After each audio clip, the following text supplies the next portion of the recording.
सामान्य रूप से बहुत दुर्लभ है, क्योंकि ये आत्मा, मन और चेतना की ऊंचाई है। सभी एक दूसरे से जुड़े हुए हैं। प्रेम ही ध्यान है, ध्यान ही प्रेम है, वही ब्रह्मचर्य है, वही पवित्रता है, वही मौन है। जब ध्यान में होते हो तो आप मौन में हो जाते हो, आप प्रेम में भी होते हो तो भी आप मौन हो जाते हो। यह जीवन की बहुत उच्चतम अवस्था है और यही आगे चलकर परमात्मा में परिवर्तित हो जाता है। प्रेम किसी खास व्यक्ति या वस्तु का नाम है, ऐसा नहीं है।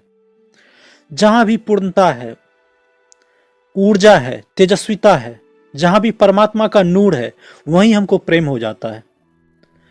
एक छोटा बच्चा बहुत सुंदर होता है, बहुत ऊर्जावान होता है, वो पूर्ण होता है, उसमें मानवीय हस्तक्षेप नहीं होता, वो प्रकृति से बना होता है, तो सभी उससे प्रेम करते हैं। एक छोटे बच्चे को हर कोई प्रेम करता है, चाहे छोटा बच्चा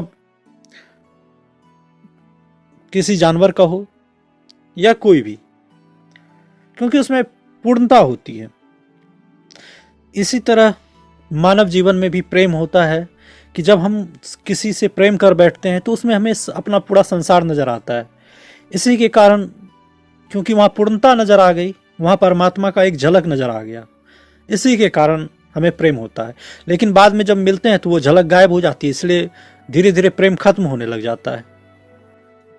तो हमारे इस भौतिक जीवन का जो प्रेम है वो एक द्वार है उस परमात्मा को जानने के लिए, क्योंकि वो ऊर्जा ये बताती है कि जब इस छोटे से जीवन में एक पूर्णता दिखती है तो प्रेम आ जाता है, तो उस परम पिता परमात्मा जो सबका आत्मा है उससे जुड़कर उस परम प्रेम में समाहित हुआ जाए। क्योंकि यह इस जीवन का प्रेम बिखरता जाता है, छूट जाता है, कभी लगता है कि मिला फिर छूट जाना, बस यही इस जीवन में होता है। इसलिए लोग कभी साधु बन जाते हैं उस परमात्मा को जानने के लिए।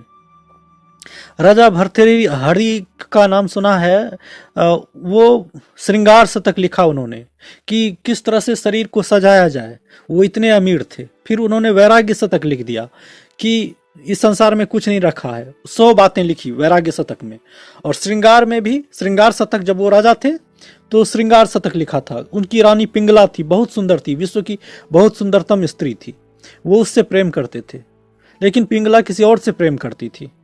इसी बात से राजा को वैराग्य हो गया कि मैं इतना सर्वश्रेष्ठ होते हुए भी वो मुझसे प्रेम नहीं करती जिसे मैं प्रेम करता हूँ। तो ये प्रेम का चक्कर क्या है?